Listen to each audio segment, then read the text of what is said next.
All India Forward Bloc party ఆధ్వర్యంలో కరీంనగర్లో ఇటీవల జరిగిన మున్సిపల్ ఎన్నికలు రాబో ఎంపీటీసీ జెడ్పీటీసీ ఎలక్షన్స్పై మీడియా సమావేశం ఏర్పాటు చేశారు. All India Forward Bloc party రాష్ట్ర కన్వీనర్ అంబటి జోజిరెడ్డి మాట్లాడుతూ రాబోయే ఎంపీటీసీ జెడ్పీటీసీ ఎన్నికల్లోనూ పోటీ చేయనున్నట్లు పేర్కొన్నారు. ప్రజల కోసం పనిచేసే నాయకులను మాత్రమే ఎన్నుకోవాలని అన్నారు. All India Forward Bloc party జిల్లా ప్రధాన కార్యదర్శి బండారి శేఖర్ మాట్లాడుతూ కరీంనగర్ ఉమ్మడి జిల్లాలో 15 మంది పార్టీ నుండి పోటీ చేశారని పేర్కొన్నారు. రాబోయే ఎంపీటీసీ జెడ్పీటీసీ ఎన్నికల్లోనూ పోటీ చేయనున్నట్లు పేర్కొన్నారు. ఈ కార్యక్రమంలో పలువురు పాల్గొన్నారు.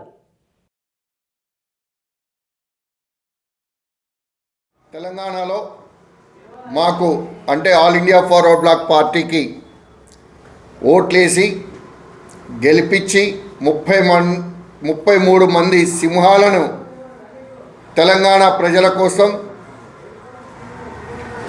వారికి కావాల్సిన అవసరాలు తీర్చడం కోసం ప్రతిపక్షంగా అదేవిధంగా ఒక మున్సిపాలిటీతో సహా ఒప్పజెప్పిన తెలంగాణ మున్సిపాలిటీల ప్రజలందరికీ కూడా నమస్కారాలు, అభినందనలు తెలుపుకుంటూ ఎలక్షన్స్ అనేది వస్తుంటాయి పోతుంటాయి, కానీ మనం ఎన్నుకునే దాంట్లో ఎవరిని ఎన్నుకుంటే ఎవరు మన కోసం ప్రజల కోసం పనిచేస్తారు అని చెప్పేసి ఆలోచించాల్సిన సమయం.